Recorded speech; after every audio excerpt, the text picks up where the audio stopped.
우리는 제임스 웹 망원경을 만들기 위해 수십 년을 바쳤고 그 과정에는 무려 100억 달러가 들어갔습니다. 그 목적은 단순했습니다. 시간을 거슬러 우주의 가장 처음을 바라보고 우리가 세워둔 이론이 옳은지 확인하는 일이었습니다. 우리는 무엇을 보게 될지 안다고 믿었습니다. 이제 막 별이 되기 시작한 작은 가스 구름 몇 천만 떠 있는 어둡고 텅 빈 공간을 예상했습니다. 그러나 실제로 펼쳐진 장면은 전혀 달랐습니다. 데이터가 들어오기 시작하자마자 천문학자들은 곧바로 이상을 감지했습니다. 아무것도 없어야 할 깊은 과거에서 망원경은 거대하고 눈부신 은하들을 찾아냈습니다. 그것은 작은 군집이 아니었습니다. 괴물이었습니다. 우리 은하만큼 크고 무거운 구조들이 존재해서는 안 될 시기에 이미 버티고 서 있었습니다. 과학자들이 이 사실을 두려워하는 이유는 분명합니다. 중력은 느린 과정이기 때문입니다. 그만한 은하를 만들려면 가스를 끌어모으고 구조를 세우는데 수십억 년이 필요합니다. 그런데 그런 존재들이 빅뱅 이후 겨우 3억 년쯤 되었을 때 이미 나타나 있었습니다. 계산이 맞지 않습니다. 우주가 그들을 그 자리에 올려놓기에는 시간이 턱없이 부족합니다. 그런데도 그들은 분명 거기 있습니다. 그렇다면 둘 중 하나입니다. 장비가 우리를 속이고 있거나 우주의 역사가 우리가 생각했던 것과 전혀 다르거나, 그리고 우주의 역사가 틀렸다면 현실에 대한 우리의 이해도 틀린 셈이 됩니다. 하지만 문제는 은하에서 끝나지 않습니다. 망원경은 단지 우주의 시간표 하나를 깨뜨린 것이 아니라 우주가 겉보기와 전혀 다를 수 있음을 암시하는 7가지 뚜렷한 이상 징후를 보여주었습니다. 우주의 가장자리에서 외계 생명의 침묵에 이르기까지 지금 물리학을 흔들어 놓고 있는 그 발견들을 하나씩 따라가 보십시오. 이야기의 첫 번째 증거는 이렇습니다. 2024년 5월 망원경은 있어서는 안 될 어떤 천체를 포착했습니다. 이름은 썩 멋지지 않지만 핵심은 Z14라는 적색편이 수치에 있습니다. 그것은 우리가 그 천체를 빅뱅 이후 불과 2억 9천만 년쯤 지난 모습으로 보고 있다는 뜻입니다. 왜 이것이 문제일까? 그 시기의 우주는 사실상 갓 태어난 신생아여야 했습니다. 뜨거운 가스와 어둠과 정적만이 깃든 황량한 공간이어야 했습니다. 그런데 그 천체는 유령 같은 잔해가 아니었습니다. 그것은 이미 완전한 동력을 갖춘 은하였습니다. 밝았고 거대했고 엄청나게 무거웠습니다. 태양의 수억 배에 이르는 질량을 품고 있었습니다. 논리를 따라가 보십시오. 마천루 하나를 5분 만에 세울 수는 없습니다. 콘크리트를 붓는 시간도, 철골을 융접하는 시간도 필요합니다. 그런데 우주는 눈 깜짝할 사이에 그처럼 복잡하고 거대한 구조를 세워버린 것처럼 보입니다. 그렇다면 물어야 합니다. 우리의 연표가 틀린 것인가? 아니면 어둠 속에서 불가능한 무언가가 일어난 것인가? 더 기묘한 점은 은하의 크기만이 아닙니다. 그 안에 무엇이 들어있느냐가 더 큰 문제입니다. 지구 같은 행성이나 인간 같은 복잡한 생물학적 기계를 만들려면 탄소와 산소 같은 무거운 원소가 필요합니다. 하지만 빅뱅은 그런 것들을 만들지 않았습니다. 빅뱅이 남긴 것은 수소와 헬륨뿐이었습니다. 무거운 원소를 얻으려면 별의 중심이라는 용광로가 있어야 합니다. 별이 태어나 수백만 년 동안 타오르며 수소를 새로운 원소로 바꾸고 마지막에는 죽어서 폭발하며 그 재료를 은하 속으로 흩뿌려야 합니다. 그것은 세대를 거쳐야 하는 느린 과정입니다. 화학은 속임수를 허락하지 않습니다. 그런데 제임스 웹이 그 천체에서 오는 빛을 분석했을 때 발견한 것은 무엇이었을까? 그 안에는 탄소와 산소가 가득한 화학적 흔적이 있었습니다. 이것이 결정적인 증거입니다. 우리가 그 은하를 보고 있을 시점에 이미 여러 세대의 별들이 태어나고 살고 죽고 폭발하여 그 먼지를 만들어냈다는 뜻이기 때문입니다. 그게 어떻게 가능한가? 우주의 나이가 아직 2억 9천만 년밖에 되지 않았는데 그 모든 시간은 대체 어디서 왔는가? 어제 지은 새 집에 들어가 아직도 페인트 냄새가 남아있는 것을 한가운데서 100년은 좋게 된 골동 의자를 발견했다고 생각해보라. 그 의자 하나만으로도 누군가가 집이 지어졌다고 알려진 시점보다 훨씬 오래전에 이미 그곳에 있었다는 사실이 드러납니다. 그렇다면 그 오래된 먼지는 누가 거기에 두었는가? 더 나아가 그 먼지의 존재는 우리가 집이라고 부르는 이 우주가 사실은 우리가 믿는 것보다 훨씬 오래된 것임을 뜻하는가? 지난 50년 동안 지구의 거의 모든 천문학자는 우주의 과거에 대해 하나의 같은 이야기를 믿어왔습니다. 빅뱅 뒤에는 우주의 암흑시대라 불리는 길고 조용한 시기가 있었고 중력이 4억 년에 걸쳐 천천히 안개 같은 물질을 끌어당긴 뒤에야 비로소 첫 번째 빛이 켜졌다는 이야기였습니다. 그 이론은 우주가 예측 가능한 방식으로 점진적으로 진화한다고 말해 주었기에 사람들을 안심시켰습니다. 그런데 제임스 웹은 그 이론을 통째로 쓰레기통에 던져버렸습니다. 그렇게 이른 시기에 거대하고 밝은 은하들이 존재했다는 사실은 우리가 암흑시대라고 불러온 그 시기가 실은 존재하지 않았을 수도 있음을 보여줍니다. 불은 이미 켜져 있었습니다. 우주는 우리가 생각한 것처럼 천천히 깨어난 것이 아니라 거의 즉시 깨어났습니다. 이것이 물리학의 악몽인 이유는 표준 모형이 구조 형성에 시간이 필요하다고 가정하기 때문입니다. 먼저 보이지 않는 암흑 물질이 우주의 뼈대를 만들고 나중에 보통 물질이 그 틀을 채워 넣는다고 우리는 믿어왔습니다. 그런데 데이터는 암흑 물질이 뼈대를 기다리지도 않은 채 보통 물질이 곧바로 빛의 도시를 이루어 모여들었음을 시사합니다. 그렇다면 우리는 또 무엇을 잘못 알고 있는가? 우주사의 한 시대 전체를 놓쳤다면 아직 발견하지 못한 다른 것들은 또 얼마나 많이 숨어 있는가? 그렇다면 이 깨진 시간표를 어떻게 고쳐야 할까? 일부 과학자들은 당연하게도 당황하고 있습니다. 현재의 달력 속에는 이 거대한 은하들을 끼워 넣을 자리가 없기 때문입니다. 그래서 라젠드라 굽타라는 물리학자는 터무니없게 들리지만 어쩌면 유일한 탈출구일지도 모를 급진적 해법을 제안했습니다. 우주의 나이가 130억 년이 아니라 260억 년이라면 어떨까? 그는 우리가 그동안 우주의 시계를 잘못 읽어왔다고 봅니다.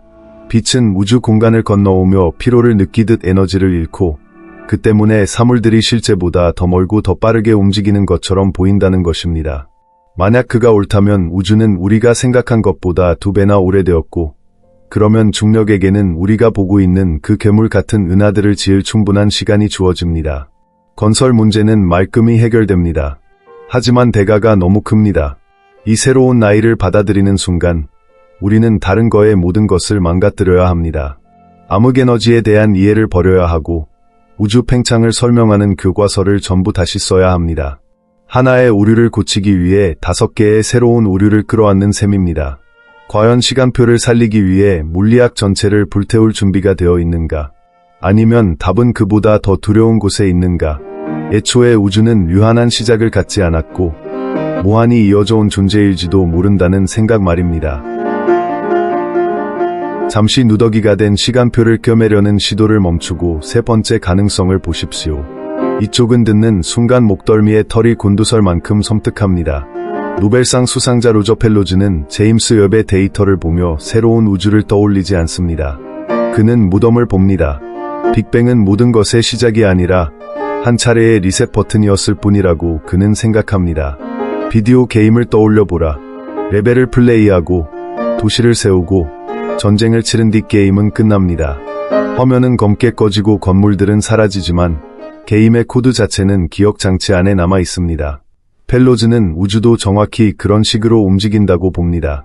우주는 수조년에 걸쳐 팽창하다가 모든 것이 타버리고 빛으로 발해어 갑니다. 그리고 공허가 완벽해지는 순간 그 기하학이 다시 0점으로 되감기며 새로운 빅뱅을 촉발합니다. 끝없이 반복되는 순환입니다. 만약 이 가설이 맞다면 그 불가능해 보이는 은하들은 오류가 아닙니다. 전 우주에서 남겨진 잔해입니다. 그래서 그들은 그렇게 무겁고 그렇게 금속으로 가득하며 이미 복잡한 구조를 품고 있습니다. 처음부터 맨손으로 시작한 것이 아니라 우리가 태어나기 전에 죽어버린 우주의 폐허를 물려받았기 때문입니다. 우리는 깨끗한 새 종이 위에 글을 쓰고 있다고 믿고 싶어 하지만 펠로즈는 우리가 이미 수없이 지워졌다가 다시 쓰인 페이지 위에 글을 쓰고 있으며 예전의 잉크가 아직도 스며나오고 있다고 말합니다. 그렇다면 우리는 정말 처음 이곳에 온 존재들인가? 아니면 죽어간 문명의 원자들로 몸을 짓는 거대한 재활용 공장 안에서 살고 있는 것뿐인가? 아마 누군가는 이렇게 말할 것입니다. 흥미로운 이야기인데 증거를 보여달라. 펠로즈는 그 증거가 이미 우리 눈앞에 있다고 말합니다. 그가 호킹 포인트라고 부르는 것, 다시 말해 우주에 남은 흉터들입니다. 한때 우리는 블랙홀이 영원히 남아있는 쓰레기통이라고 생각했습니다. 하지만 이제 우리는 블랙홀이 아주 오랜 시간에 걸쳐 증발한다는 사실을 압니다. 초대질량 블랙홀도 수조년이 지나면 서서히 사라지다가 마지막에 거대한 에너지 폭발과 함께 소멸합니다. 펠로즈는 그 폭발이 너무 강력해서 현실의 직물에 흔적을 남긴다고 주장합니다. 완전히 고요한 연못에 무거운 돌을 던지는 장면을 떠올려 보라. 돌은 가라앉아도 물결은 오랫동안 수면을 건넙니다. 펠로즈는 지난 우주에서 블랙홀들이 죽으며 남긴 그 물결이 지금도 우리의 우주를 가로질러 움직이고 있다고 봅니다. 그가 가리키는 것은 하늘의 특정한 뜨거운 점들입니다. 제임스 웹이 지금 조사하고 있는 바로 그 지점들입니다. 그는 그것을 유령이라 부릅니다. 아주 오래전에 죽은 괴물의 중력적 메아리가 지금 우리 앞에 나타난 것이라는 말입니다. 그가 옳다면 초기 우주는 매끈하고 새 것인 세계가 아니었습니다. 멍이 들어 있었고 과거에서 밀려온 충격파로 가득했습니다. 그런 생각은 당신에게 모한함의 감각을 주는가? 아니면 벽 자체가 비명을 지르는 유령의 집을 걷는 기분을 주는가? 이제 잠시 시간 이야기를 뒤로하고 공간의 문제를 보십시오. 만약 시간표가 고리처럼 반복된다면 우리가 사는 공간은 세 장이 됩니다. 밤하늘을 올려다볼 때 우리는 그것이 끝없이 이어진다고 직감합니다. 충분히 빠른 배만 있다면 한 방향으로 곧장 날아가 영원히 새로운 별들을 만날 수 있을 것처럼 느껴집니다. 하지만 물리학은 그 감각이 거짓이라고 말합니다. 우주에는 단단한 벽이 있습니다. 우리는 그것을 입자 지평선이라 부릅니다. 빛이 이동하는 데 시간이 걸리기 때문에 우리는 오직 일정한 거리까지만 볼 수 있습니다. 그 거리는 우리를 둘러싼 완벽한 거품을 만듭니다. 그 거품 바깥은 우리에게 죽은 세계입니다. 볼 수도, 만질 수도, 말을 걸 수도 없습니다. 더 숨막히는 점은 이 거품이 사실상 우리에게서 멀어지고 있다는 데 있습니다. 엄밀히 말하면 거품 자체는 커지고 있지만 우주가 그보다 더 빠르게 늘어나고 있습니다. 가장자리의 은하들은 빛보다 빠르게 멀어지고 있고 그 말은 그들이 우리 현실의 가장자리 밖으로 떨어져 나가고 있다는 뜻입니다. 내가 이 말을 하는 지금 이 순간에도 어느 은하 하나가 그 지평선을 넘어 우리에게서 영원히 사라지고 있을지 모릅니다. 우리는 열린 바다를 항해하는 것이 아니라 점점 빨라지는 러닝머신 위를 달리고 있는 셈입니다. 제임스 웹은 그 러닝머신의 가장자리를 보기 위해 만들어졌습니다. 그리고 그 벽에서 발견하는 것은 빈 공간이 아니라 우리의 거품이 무언가 다른 것과 충돌하고 있을지도 모른다는 증거입니다. 만약 우리가 방 안에 갇혀 있다면 가장 중요한 질문은 문 반대편을 누가 두드리고 있느냐입니다. 우리가 거품 속에 갇혀 있다면 그 바깥에는 무엇이 있는가? 보통 과학은 우리가 그것을 영원히 알 수 없다고 말합니다. 하지만 데이터에는 어둠 속 어딘가에 거대한 무엇이 숨어 있음을 암시하는 기묘한 이상이 있습니다. 천문학자들은 그것을 다크 플로우라고 부릅니다. 그것은 중력의 규칙을 거스르는 움직임입니다. 한 연구팀이 거대한 은하단 수백 개를 조사했는데 정상적인 우주라면 이 은하단들은 무작위로 떠돌아야 했습니다. 그러나 실제로는 전부 같은 방향으로 돌진하고 있었습니다. 시속 200만 마일에 이르는 속도로 하늘의 특정한 한 지점을 향해 달려가고 있었습니다. 강물이 갑자기 언덕 위로 거슬러 오르는 장면을 보는 것과 같습니다. 우리 거품 안에는 그들을 그만큼 빠르게 끌어당길 충분한 질량이 없습니다. 계산이 맞지 않습니다. 가장 논리적인 설명은 우리 가시우주 바깥의 무언가가 그들을 끌어당기고 있다는 것입니다.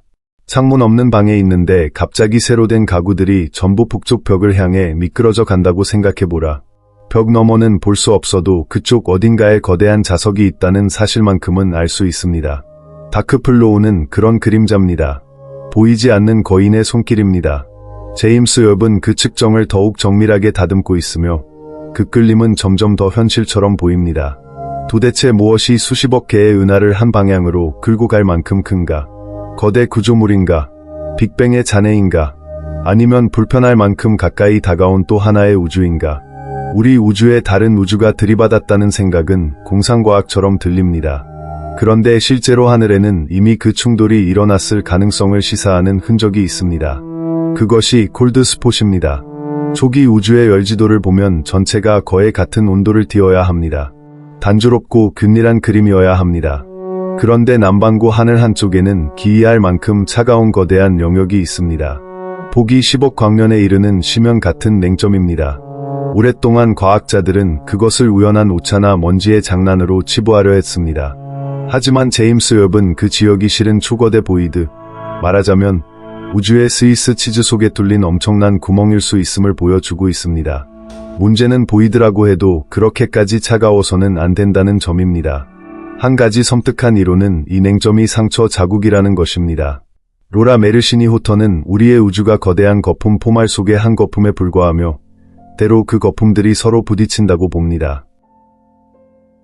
초기 역사 속 어느 순간 우리의 거품이 다른 우주와 충돌했다면 그 충돌이 물질을 밀어내고 차갑고 손상된 흉터를 남겼을 것이라는 설명입니다. 싱크대에 떠있는 비눗방울 2개를 떠올려 보라. 서로 닿는 순간 두 방울은 맞닿는 면에서 납작해집니다. 그녀가 옳다면 콜드스폿은 바로 그 충돌 지점입니다. 우리의 현실이 이웃 우주와 부딪힌 자리입니다. 그렇다면 모든 것이 달라집니다. 우리는 고립된 안전지대에 사는 것이 아니라 붐비는 욕조 속에 떠 있으면서 이미 한 번 타격을 받은 존재가 됩니다. 한 번 부딪혔다면 다시 부딪힐 수도 있습니다. 그리고 다음에는 멍으로 끝나지 않고 거품 전체가 터져버릴지도 모릅니다. 이제 우리는 우주의 지도가 우리가 믿던 모습이 아니라는 사실을 보았습니다. 아마 당신은 우리 윤하가 고요한 우주의 구석에서 잔잔한 바다, 이 뗏목처럼 평화롭게 떠돌고 있다고 생각해 왔을 것입니다. 하지만 그것도 사실이 아닙니다.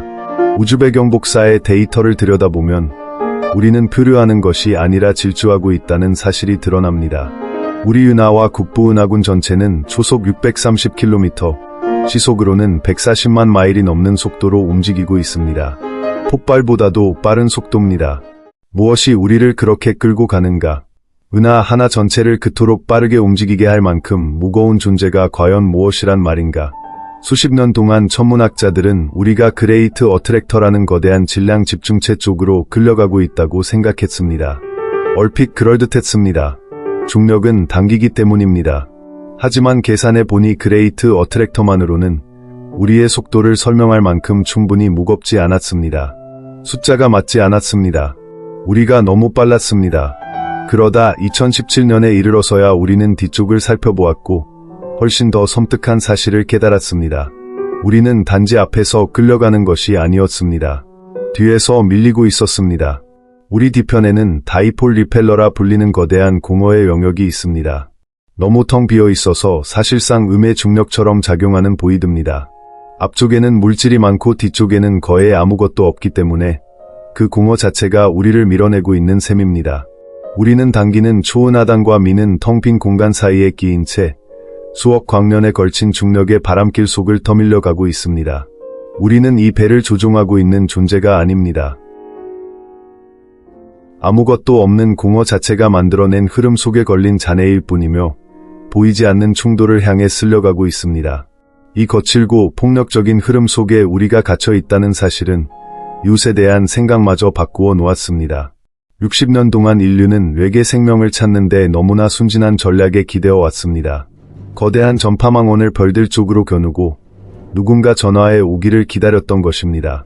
지적 생명이 존재한다면 스스로 발견되기를 원할 것이라고, 그들은 시끄러울 것이라고 우리는 가정했습니다. 그런데 왜 그들이 시끄러워야 하는가? 생존의 논리를 생각해보라. 밤에 어두운 숲을 걷는데 나뭇가지 하나가 부러지는 소리를 들었다면 거기 있다고 외치겠는가? 아니면 침묵하겠는가? 우리는 수십 년 동안 정적만 들었습니다. 차가운 복사 잡음에 시타는 소리만 돌아왔습니다. 그래서 제임스 웹의 시대에 들어서 우리는 뇌에 바르게 기다리기를 그만두었습니다. 듣는 대신 사냥하기 시작했습니다. 편집증적인 문명은 라디오를 끌 수 있습니다. 통신을 암호화할 수 있습니다. 우주선을 어둠 속에 숨길 수 있습니다. 그러나 숨길 수 없는 것이 하나 있습니다. 숨결입니다. 생물은 화학적 불꽃입니다. 자원을 태워 폐기물을 남깁니다. 지구의 모든 생명은 대기의 화학 조성을 바꿉니다. 우리는 이산화탄소를 내뿜고 식물은 산소를 만들어내고 산업은 스모그를 뿜어냅니다. 계산은 숨길 수 있어도 대기는 숨길 수 없습니다. 살아있다면 공기를 오염시킵니다. 그것은 존재의 기본 법칙입니다. 그래서 우리는 망원경을 포식자로 바꾸었습니다. 이제 우리는 그들에게 말을 걸어달라고 부탁하지 않습니다. 40광년 안에 있는 모든 행성의 공기를 맡아보며 숨어볼 테면 숨어보라고 도전하고 있습니다. 그렇다면 우리는 그들을 실제로 어떻게 붙잡는가? 수조 킬로미터 떨어진 행성의 공기를 망원경이 어떻게 본단 말인가? 아주 단순한 그림자놀이를 떠올리면 됩니다. 밝은 빛이 벽을 비추고 있고 누군가 그 빛 앞을 지나간다고 생각해보라. 그림자가 생깁니다. 그런데 그 사람이 색이 든 물이 담긴 유리잔을 들고 있다면 어떨까? 빛은 단지 가려지기만 하는 것이 아니라 걸러지며 색이 바뀝니다. 외계 행성이 자기 별 앞을 지나갈 때 바로 그런 일이 일어납니다. 별은 손전등이고 행성은 그 앞을 지나가는 사람이며 대기는 색이 든 유리잔입니다. 몇 시간 동안 별빛은 행성 대기의 가장자리를 통과한 뒤 지구로 옵니다. 그리고 그 과정에서 대기 속 기체들이 빛의 특정한 부분을 빼앗아 갑니다. 산소는 붉은 쪽 빛을 가져가고 메탄은 푸른 쪽 빛을, 이산화탄소는 또 다른 특정 색조를 앗아갑니다. 그렇게 변형된 빛이 제임스 웹의 거울에 도달하면 마치 바코드 같은 흔적을 남깁니다. 빠져나간 색을 읽어내기만 하면 우리가 결코 가보지 못할 세계의 하늘에 무엇이 떠 있는지 정확히 알 수 있습니다. 이제 우리는 추측하는 것이 아닙니다. 영수증을 받아드는 셈입니다. 물수증기도 볼 수 있고 오존도 볼 수 있습니다. 무엇보다 중요한 것은 자연이 만들 수 없는 물질을 찾을 수 있다는 점입니다. 스프레이 캔에 쓰였던 인공기체인 염화불화탄소 같은 것들입니다. 그런 기체는 자연이 만들지 않습니다. 공장만이 만듭니다. 만약 그것을 본다면 그 아래에 문명이 있다는 사실을 의심할 여지가 없습니다. 말하자면 우리는 이웃집 침실 창문 너머로 불이 켜져 있는지 확인하려 하는 셈입니다. 그렇다면 이 스캐너는 무엇을 찾고 있을까? 산업의 스모그인가? 생명의 무질서한 숨결인가? 우리가 찾는 것은 혼돈입니다. 지구처럼 불균형한 대기입니다. 지금 당신이 들이쉬는 공기를 보라. 거기에는 산소와 메탄이 동시에 존재합니다. 시험관 속에서 두 기체는 서로를 견디지 못합니다. 반응하고 타오르고 물과 이산화탄소로 바뀝니다. 원래라면 즉시 사라져야 합니다. 그런데 둘이 함께 남아있는 이유는 오직 생명이 계속해서 그것들을 바깥으로 밀어내기 때문입니다. 생명은 어질러 놓습니다. 화학을 끊임없이 들쑤십니다. 그런데 제임스 웹이 계속해서 발견하는 것은 혼돈이 아니라 질서입니다. 완벽하게 안정된 대기, 이산화탄소나 질소의 두꺼운 담요에 쌓여 모든 화학 반응이 오래전에 끝나버린 세계들 뿐입니다. 그것들은 조용합니다. 균형 잡혀 있습니다. 죽어 있습니다. 이런 안정성은 경고 신호입니다. 은하의 자연스러운 기본 상태가 혼수 상태일지도 모른다는 뜻입니다. 우리는 문 하나를 열 때마다 폭동을 기대하지만 언제나 먼지 쌓인 도서관 같은 정적만을 봅니다. 아무것도 오랜 세월 움직이지 않은 공간 말입니다. 그러면 우리는 불편한 가능성과 마주해야 합니다. 우리를 살아있게 하는 이 불안정하고 혼란스러운 화학은 우주의 규칙이 아니라 극히 드문 사고였을지 모른다는 가능성 말입니다. 침묵은 장비가 나빠서 생기는 것이 아닙니다. 우주가 본성상 평형으로 미끄러져 가고 생명은 그 미끄러짐에 맞서는 잠깐의 격렬한 저항이기 때문에 생기는 것입니다. 우리는 맥박을 찾고 있지만 어디를 보아도 평평한 심전도만 만납니다. 이 데이터는 그 침묵에 대한 첫 번째 큰 설명으로 우리를 이끕니다. 우리를 가장 외롭게 만드는 설명, 희귀한 지구 가설입니다. 우리는 생명이 쉬운 것이라고 낙관적으로 오만해 왔습니다. 물과 햇빛만 바위에 얹어두면 생물학은 저절로 나타난다고 믿었습니다. 욕실 커튼의 곰팡이를 보며 생명은 길을 찾는다고 말해왔습니다.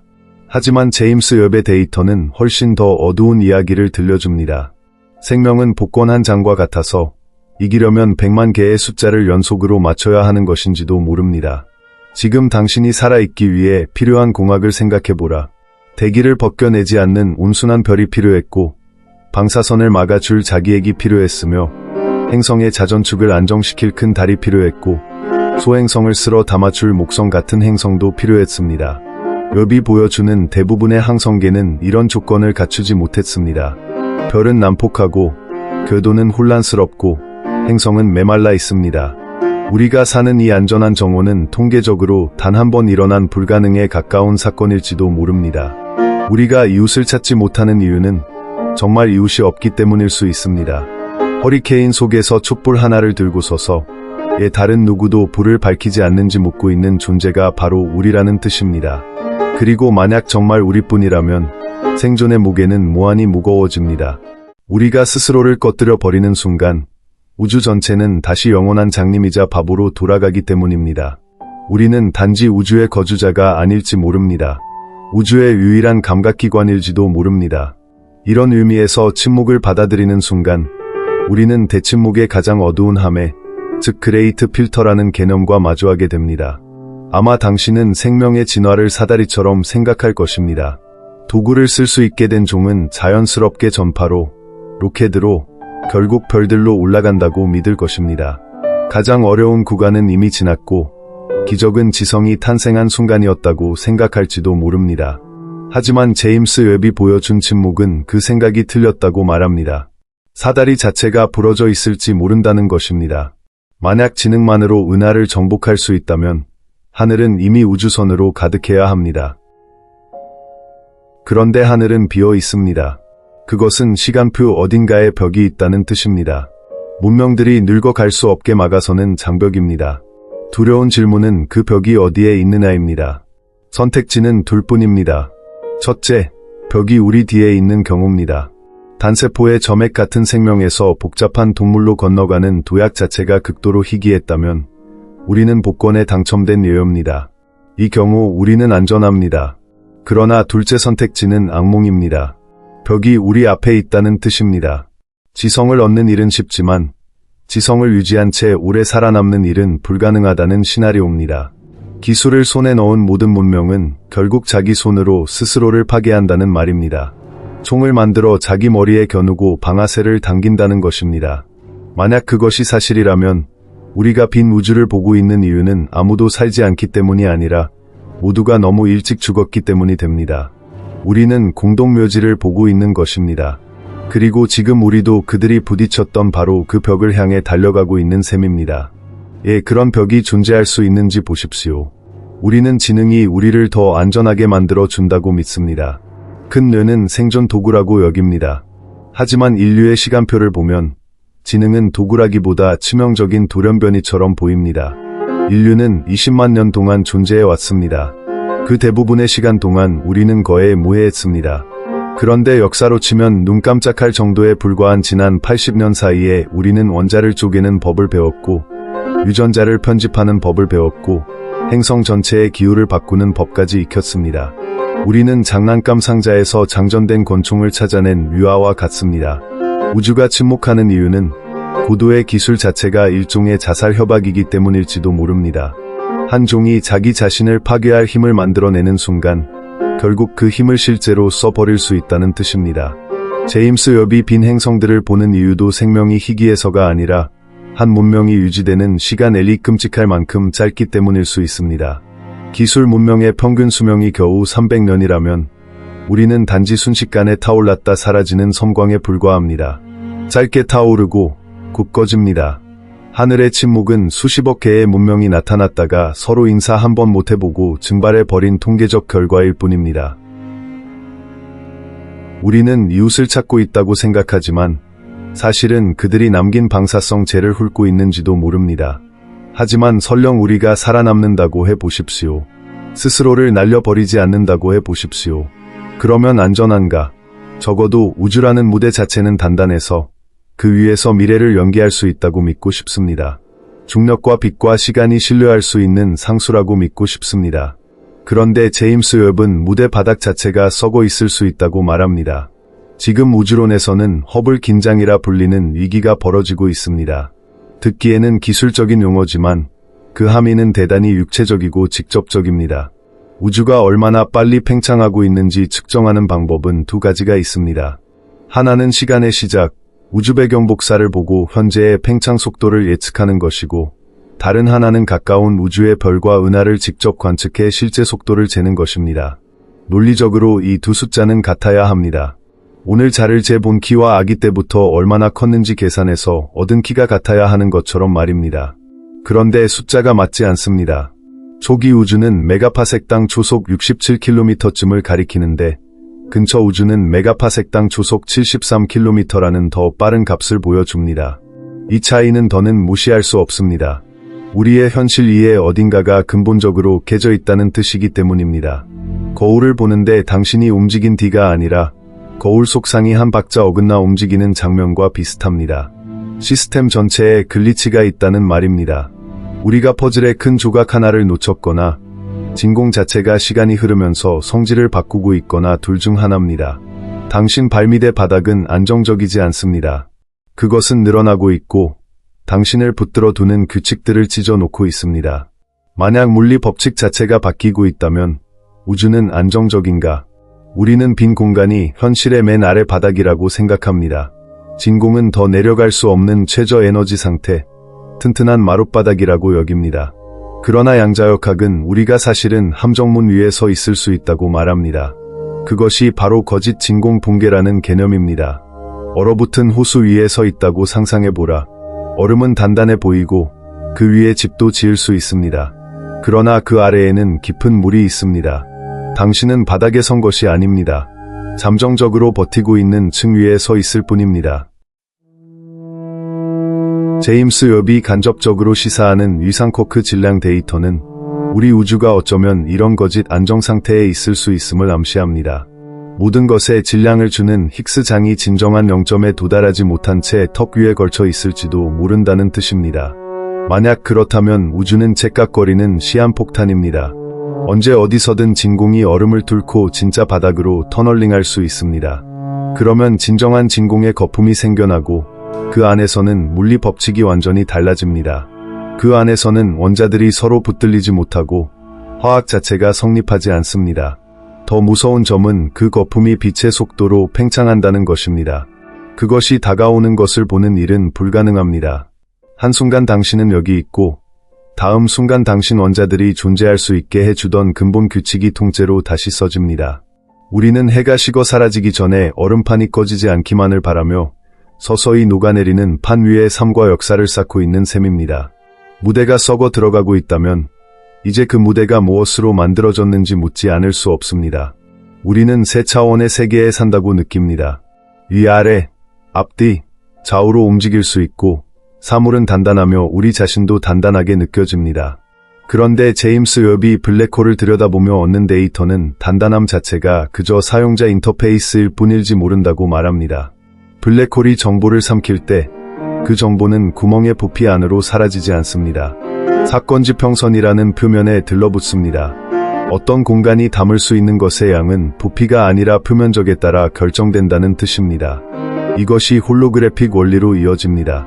우리가 걷고 있는 3차원 현실은 사실상 투영된 영상일 수 있다는 발상입니다.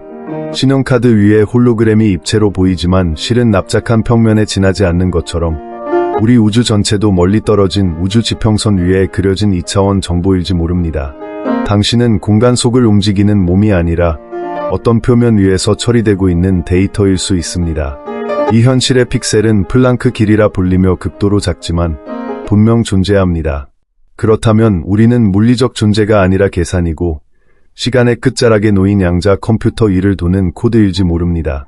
시스템이 멈추면 코드에는 무슨 일이 일어나는가? 시뮬레이션이 메모리 한계에 도달하면 무슨 일이 일어나는가?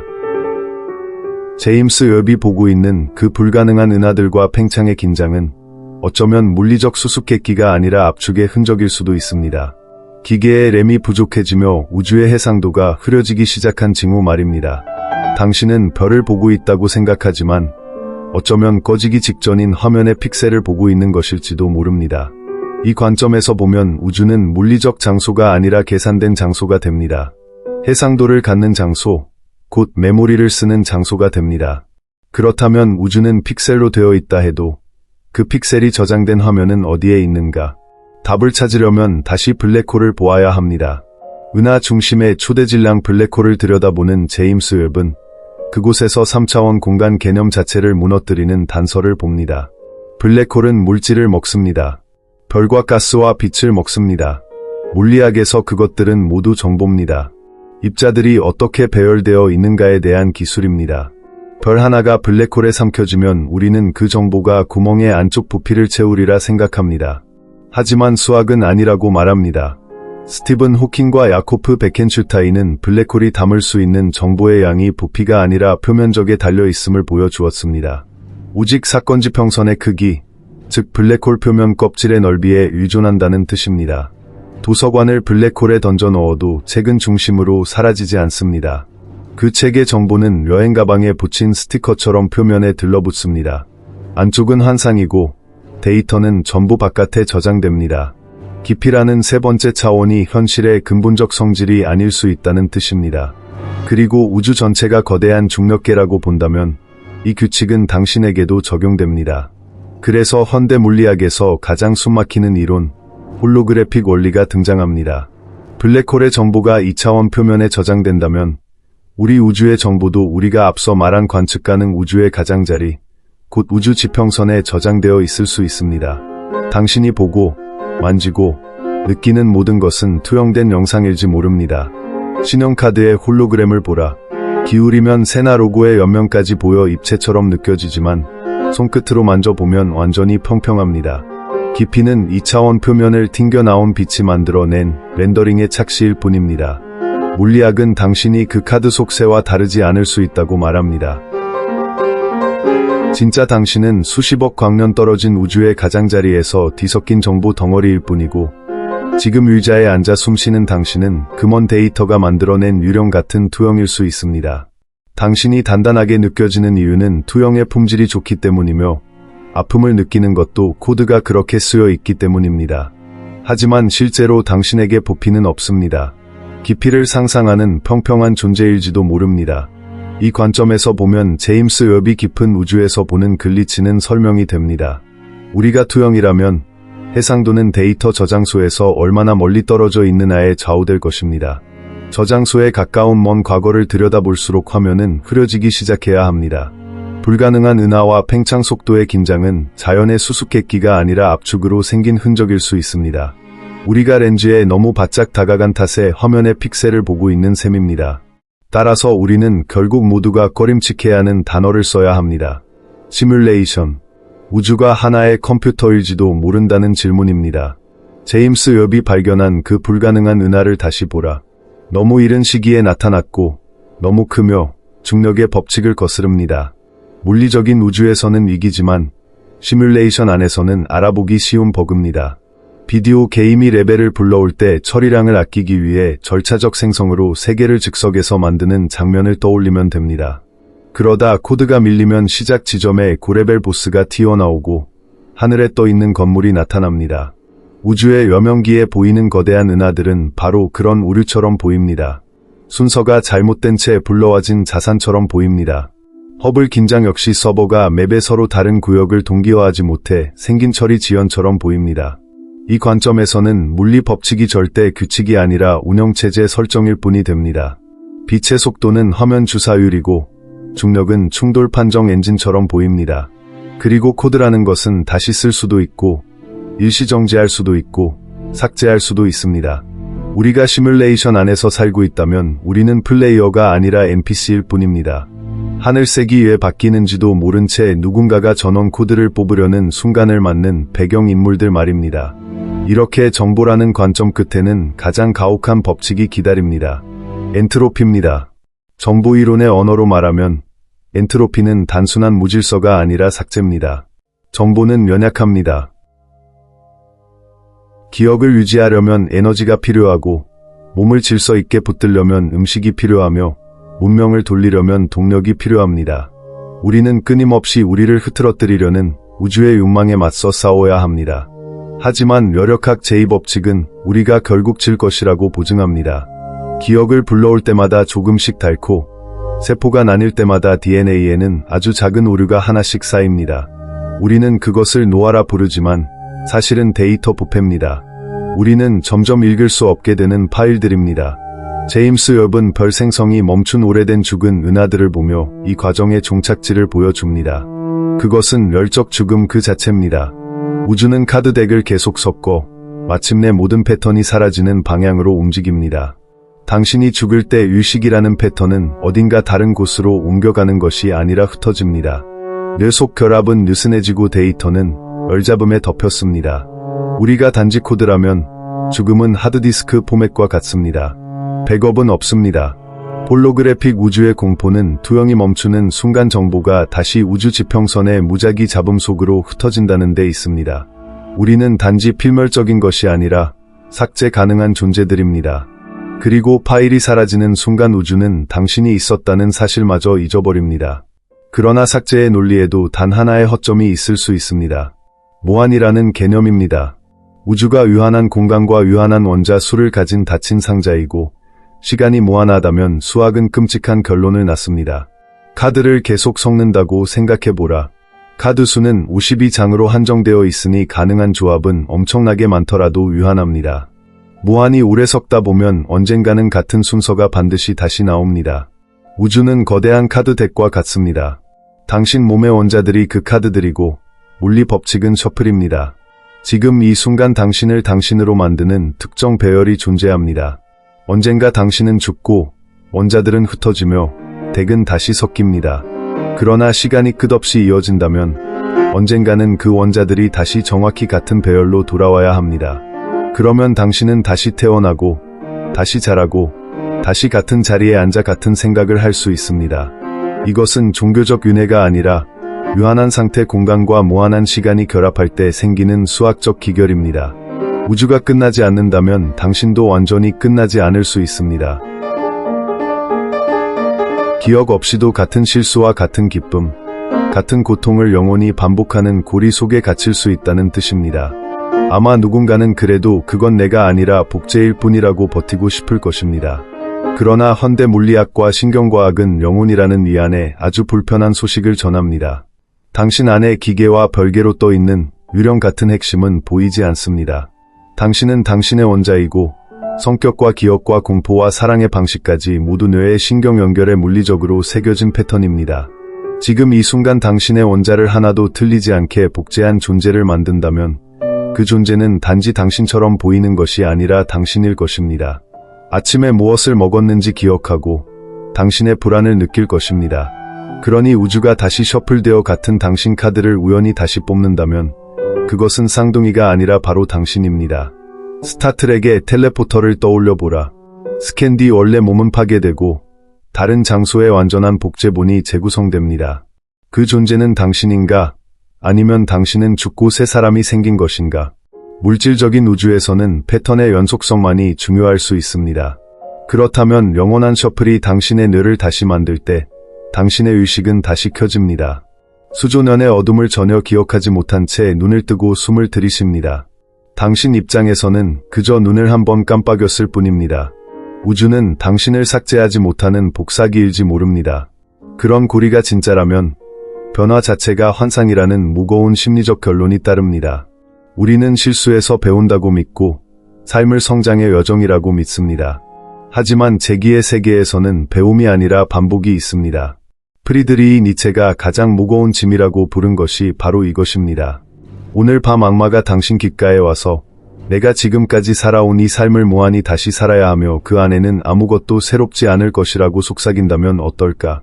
발가락을 찧은 순간, 사랑이 깨진 순간, 교통체증의 지루함, 치통의 물리적 고통, 사랑하는 사람을 잃는 슬픔이 전부 같은 강도로 끝없이 반복된다면 우리는 행복한 결말로 향하는 이야기를 사는 것이 아니라 같은 홈을 영원히 반복하는 깨진 레코드 위를 돈다고 느끼게 될 것입니다. 그리고 수학은 여기서 한 번 더 잔혹한 비틀기를 가합니다. 우주가 완전한 당신의 삶 전체를 다시 조립하는 것보다 그보다 훨씬 적은 질서를 요구하는 단 하나의 뇌만 잠깐 조립하는 편이 통계적으로 더 쉽다는 것입니다. 이것이 볼츠만 브레인 역설입니다. 실제 세계에서 사는 한 사람보다 진공 속에 잠깐 떠올라 거짓 기억을 품은 뇌가 훨씬 더 많이 생겨날 가능성이 높다는 계산입니다. 그런 뇌는 잠깐 존재하며 자신이 어떤 방에서 우주에 대한 영상을 보고 있다고 느끼다가 바로 사라집니다. 만약 확률만을 따른다면 당신이 실제 역사와 몸을 가진 사람이라기보다 그런 순간적 환각일 가능성이 더 높다는 섬뜩한 결론이 나옵니다.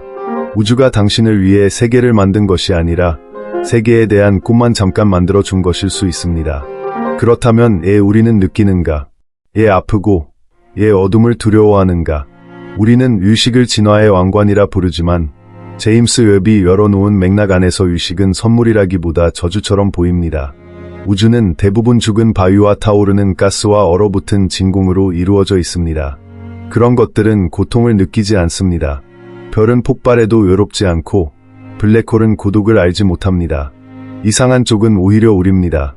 이 거대한 기계 안에서 스스로 갇혀 있음을 아는 유일한 부분이 우리입니다. 진화는 아프리카 초원에서 살아남도록 설계된 뇌를 우리에게 주었습니다. 사자를 피하도록 불안을 주었고 무리에서 떨어지지 않도록 외로움을 주었습니다. 그런데 우연의 사고로 그 뇌는 망원경을 만들 만큼 똑똑해졌습니다. 영양을 사냥하라고 준 도구를 우리는 심연 쪽으로 돌려버렸습니다. 그 순간부터 어긋남이 시작되었습니다. 우리 감정은 의미를 요구하지만 우리가 사는 우주는 의미를 파괴하도록 설계된 계산기처럼 보입니다. 우리는 서사를 찾고 싶지만 시스템은 메커니즘밖에 제공하지 않습니다. 다크 포레스트와 거짓 진공 앞에서 느끼는 공포는 바로 생물학적 요구와 현실 사이의 마찰입니다. 우리는 의미를 갈망하는 기계인데 고기 분쇄기 속에 들어와 있다는 사실을 알아차린 기계가 되어 버렸습니다. 우주는 잔인한 것이 아니라 무관심할 뿐이지만 고통을 느끼는 존재에게 무관심은 잔혹함보다 더 차갑습니다. 우리는 우주가 오는 방식일 수 있습니다. 그리고 우주는 자기 울음을 듣지 않습니다. 여기까지 오면 더대 바닥이 보입니다. 우리는 겹겹의 껍질을 벗겨냈고 그 아래에는 더 큰 눈물만 있었습니다. 생물학적으로 우리는 현실보다 80밀리초 늦게 도착하는 정보를 바탕으로 현재를 흉내내며 삽니다. 물리적으로는 빛의 속도에 갇혀 서로의 현재의 진정으로 닿을 수 없습니다. 여력학적으로는 모든 성취와 몸이 차가운 먼지로 풀려나갈 열적 죽음으로 끌려가고 있습니다. 논리적으로는 기억도 없이 같은 실수를 반복하는 영혼의 기의 고리에 갇혀 있습니다. 우주는 스스로 꼬리를 물어뜯는 뱀처럼 닫힌 원처럼 보입니다. 바깥으로 나가도 벽이고 안쪽으로 들어가도 벽이며 미래를 향해 걸어가도 벽입니다. 이 체계 안에서 우리의 존재는 기능이 아니라 버그처럼 보입니다. 잠깐 동안 기계 틈새에 남아있다가 결국 톱니에 갈려 사라질 반올림 오차처럼 보입니다. 하지만 여기서 멈추면 남는 것은 허무뿐입니다. 무의미의 무게에 짓눌린 채 주저앉게 됩니다. 그러므로 이제 방향을 틀어야 합니다. 물리학이 끝나는 자리에서 철학은 시작됩니다. 덫의 구조를 이해하는 일은 그 덫 안에서 미치지 않고 살아가는 첫걸음이 될 수 있습니다. 그래서 이 공포를 뒤집어 보아야 합니다. 우주가 당신을 위해 아무 계획도 세우지 않았고 별들 속에 새겨진 장대한 운명이 없으며 우리는 지워질 원자 배열에 불과하다면 그 사실은 당신을 무겁게 만드는가 아니면 오히려 가볍게 만드는가. 우리가 짊어지고 사는 압박을 떠올려 보라. 인생을 망칠까 봐 걱정하고 목적을 이루지 못할까 봐 걱정하고 우주가 나에게 무엇을 원하는지 고민합니다. 그러나 우리가 살펴본 과학은 우주가 우리에게 아무것도 원하지 않는다고 말합니다. 우주는 귀도 없고 말도 못하며 눈도 없습니다. 당신이 억만장자가 되든 거지가 되든 관심이 없고 걸작을 쓰든 벽만 바라보든 상관하지 않습니다. 우주는 너무 바쁘게 카드를 섞느라 당신을 지켜볼 여유조차 없습니다. 바로 여기에서 사슬이 끊어집니다. 대본이 무작이라면 우리는 더 이상 대사를 제대로 외워야 한다는 강박에 시달릴 필요가 없습니다. 정답은 없습니다. 있는 것은 그저 존재뿐입니다. 우리는 엔트로피와 싸워 이겨야 하는 우주 군대의 병사가 아니라 잠깐 들른 여행자일 수 있습니다. 벽을 만지고 커피를 마시고 죽은 우주 안에서 의식을 가진다는 거에 불가능한 사건을 경험하러 온 여행자 말입니다. 덫의 공포는 바깥에서 의미를 찾지 말고 안에서 의미를 만들라고 우리를 밀어넣습니다. 이것이 흔히 낙관적 허무주의라고 불리는 태도입니다. 우주에 본래의 의미가 없다는 사실은 결함이 아니라 빈 캔버스라는 생각입니다. 반대의 경우를 생각해 보십시오. 우주에 분명한 객관적 목적이 있었다면 어떨까? 어떤 신이나 외계 지배자가 당신을 특정 기능을 수행하도록 만들었다면 어떨까? 예를 들어 금을 캐거나 신을 숭배하거나 생체 배터리로 봉사하도록 태어났다면 어떨까? 그 경우 당신은 도구일 뿐입니다. 태어나기도 전에 직무 설명서가 원자 속에 새겨져 있었을 것이고 당신은 실패할 수도 불량품이 될 수도 있습니다. 선택하지도 않은 우주적 운명에 복무하는 노예가 되는 셈입니다. 그러나 아무 계획도 없이 열적 죽음을 향해 떠도는 우주에서 당신은 자유롭습니다. 당신은 기계 속 톱니가 아니라 깨어난 기계 그 자체이며 스스로 무엇이든 정할 수 있는 존재입니다. 우주가 당신에게 무관심하다는 사실은 당신이 우주의 승인을 받을 필요가 없다는 뜻이기도 합니다. 당신 삶이 유한하다는 사실은 오히려 그것을 무한히 귀하게 만듭니다. 알려진 우주에서 무엇이 중요한지를 결정할 수 있는 존재는 현재로서는 당신뿐입니다. 당신이 오늘 개를 산책시키는 일이 은하에서 가장 중요한 일이라고 결정한다면 그 순간 그것이 가장 중요한 일이 됩니다. 우주는 가스와 바위의 집합일 뿐 스스로의 이름도 모릅니다. 그러니 당신의 선택을 부정할 권위도 없습니다. 이렇게 보면 죽음에 대한 관점도 달라집니다. 우리는 본능적으로 끝을 두려워하고 수명을 늘리려 하며 흔적을 남겨 불멸을 흉내내려고 합니다. 그러나 엔트로피가 말해주는 것은 오히려 죽음이 가치의 엔진이라는 사실입니다. 경제학의 가장 기초적인 법칙처럼 희소성은 가치를 만듭니다. 금이 흙처럼 흔하다면 값어치가 없을 것이고 다이아몬드가 비처럼 내린다면 아무도 목에 걸지 않을 것입니다. 당신이 영원히 산다면 한순간 한순간은 아무 값도 지니지 못합니다. 다음 해도, 그 다음 해도 또 다른 수십억 번의 일출과 대화와 사랑 고백이 기다리고 있기 때문입니다. 끝이 없다면 모든 것이 지루해집니다. 반대로 당신의 심장 박동수가 한정되어 있기 때문에 지금 손에 진 커피 한 잔은 한정판 사건이 됩니다. 지금 이 순간의 빛과 온도와 감정의 조합은 시간 전체에서 다시 오지 않을 단 하나의 좌표입니다. 열적 죽음은 수십억 년 뒤의 일일지 모르지만 바로 지금 당신에게는 빛의 창이 열려 있습니다. 그리고 그 창이 언젠가 닫힌다는 사실이야말로 창밖 풍경을 아름답게 만듭니다. 우리는 시간의 덫에서 벗어나려 애쓸 것이 아니라 시계가 멈추기 전에 그 안을 최대한 밀도 있게 채우려 해야 합니다. 이 철학을 가장 잘 보여주는 비유가 타이타닉호의 악단입니다. 배는 빙산에 부딪혔고 물은 차오르고 있었고 혼란은 번지고 있었습니다. 악사들은 배가 가라앉고 있다는 사실을 수학적 확실성에 가깝게 알고 있었습니다. 구명보트는 충분하지 않았고 자신들도 곧 얼어붙은 대서양 속에서 죽을 것이라는 사실을 알고 있었습니다. 그런데 그들은 무엇을 했는가? 비명을 지르거나 물로 뛰어들거나 웅크리고 끝을 기다리지 않았습니다. 악기를 집어들고 연주했습니다. 왜였을까? 침몰하는 배에서 죽어가는 청중을 위해 음악을 연주하는 일은 아무 실용적 목적도 없었습니다. 선체에 구멍을 막지도 못했고 바닷물을 따뜻하게 하지도 못했으며 목숨 하나 구하지도 못했습니다. 생존의 법칙으로 보면 귀한 에너지를 낭비하는 행동이었습니다. 그럼에도 그 연주는 인간 조건의 완벽한 은유가 됩니다. 우리 모두는 타이타닉호 위에 있습니다. 엔트로피라는 빙산은 피할 수 없고 세포가 늙어가는 만큼 물은 날마다 조금씩 차오릅니다. 배가 가라앉는다는 사실을 알면서도 우리는 음악을 연주합니다. 왜냐하면 확실한 죽음 앞에서 연주한다는 행위 자체가 궁극적인 반항이기 때문입니다. 너는 내 몸을 부술 수 있고 내 기억을 지울 수 있으며 별들마저 얼려버릴 수 있습니다. 하지만 지금 이 순간만큼은 내가 아름다움을 만들고 있고 구조를 만들고 있으며 아무 의미도 없는 곳에 의미를 세우고 있다고 우주에게 말하는 행위이기 때문입니다. 이것이 우리의 일입니다. 웃을 때마다, 예술을 만들 때마다, 낯선 일을 도울 때마다, 언젠가 잃게 될 것을 알면서도 누군가를 사랑할 때마다 우리는 바이올린을 켜고 있습니다. 우리는 열역학 제2법칙에 맞서 반란을 일으킵니다. 엔트로피는 우리를 차갑고 무질서하며 죽은 상태로 만들고 싶어 하지만 우리가 따뜻하고 질서있고 살아있다는 사실 자체가 우주의 얼굴에 침을 뱉는 일입니다. 물리학자들의 말로 하면 우리는 소산구조입니다. 에너지를 소비함으로써 잠시 형태를 유지하는 고도의 혼돈 속에 솟아오른 작은 질서의 주머니들입니다. 물론 결국 혼돈이 이깁니다. 언젠가 바이올린은 바다 밑에서 썩어 없어집니다.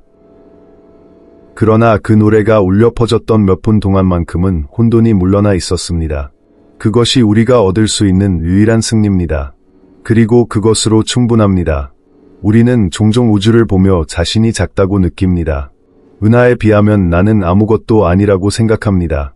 하지만 은하는 사랑할 수 없고 노래를 쓸 수도 없으며 자기 존재를 알지도 못합니다. 단 하나의 인간 생각은 수십억 개의 불타는 별보다 더 복잡하고 더 귀할 수 있습니다.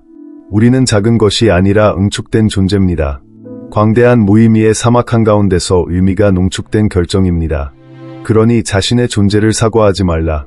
침묵에 짓눌리지 말라. 당신이 바로 소음입니다. 당신이 바로 반란입니다.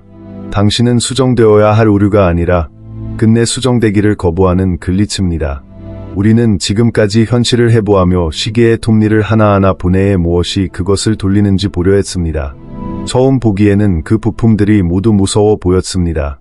생물학은 지연에 대해 우리를 속였고, 상대성이론은 우리를 독방에 가두었고, 양자역학은 우리의 역사를 지워버렸으며, 엔트로피는 우리의 미래를 파괴하겠다고 약속했습니다.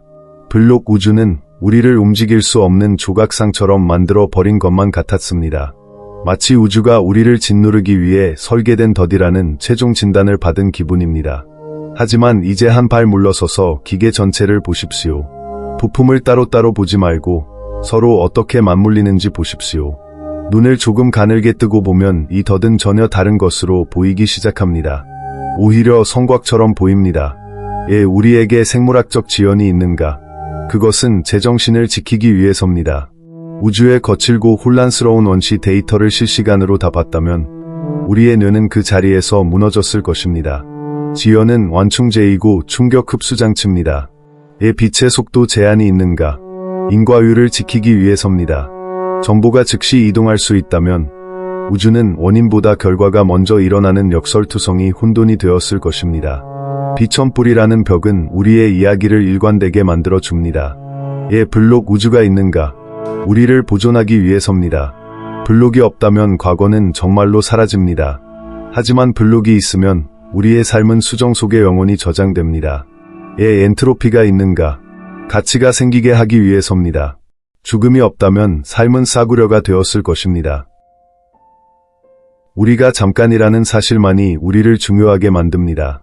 이런 공포들을 한데 합치면 한 가지가 보입니다.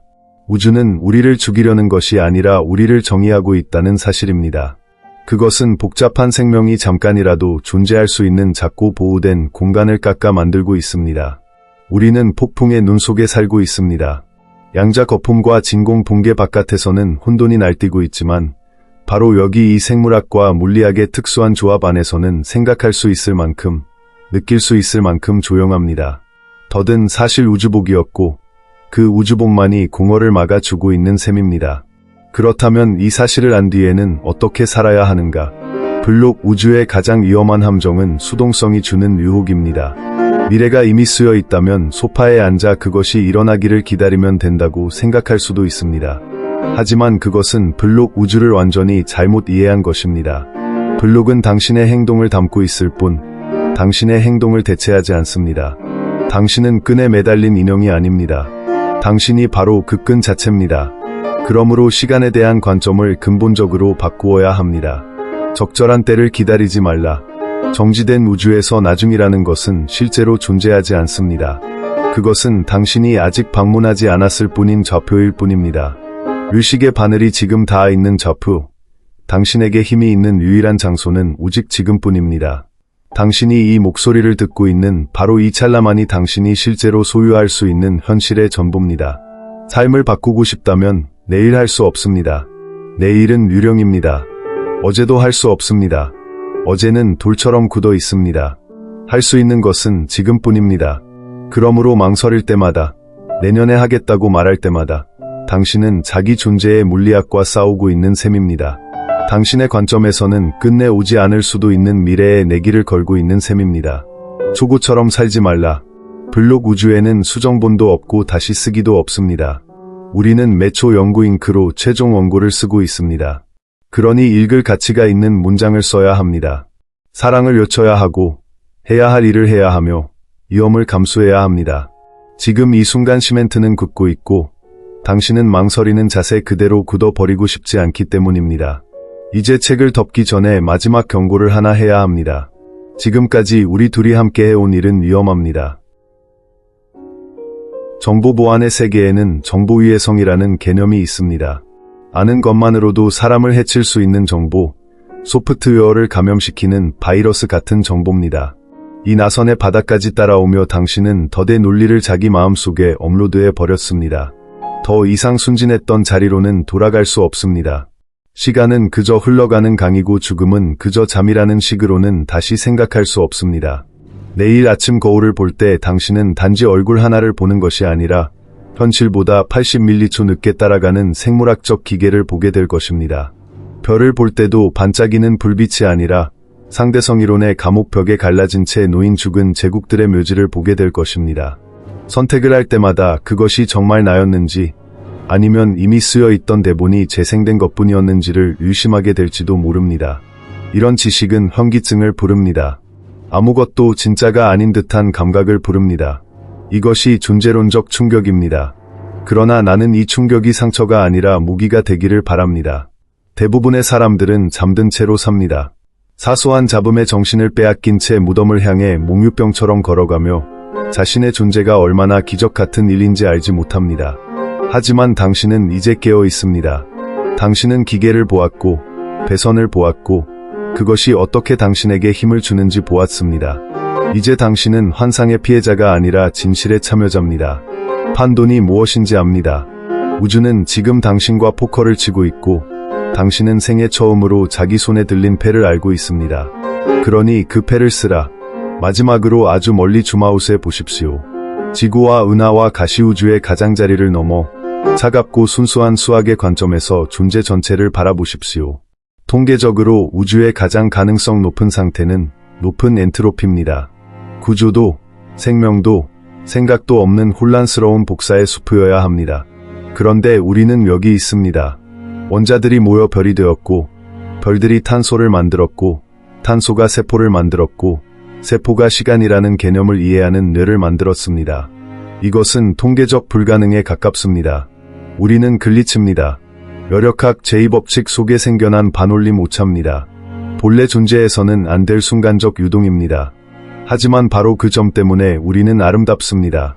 죽은 바위와 가스로 가득한 우주에서 느끼는 것은 우리뿐입니다.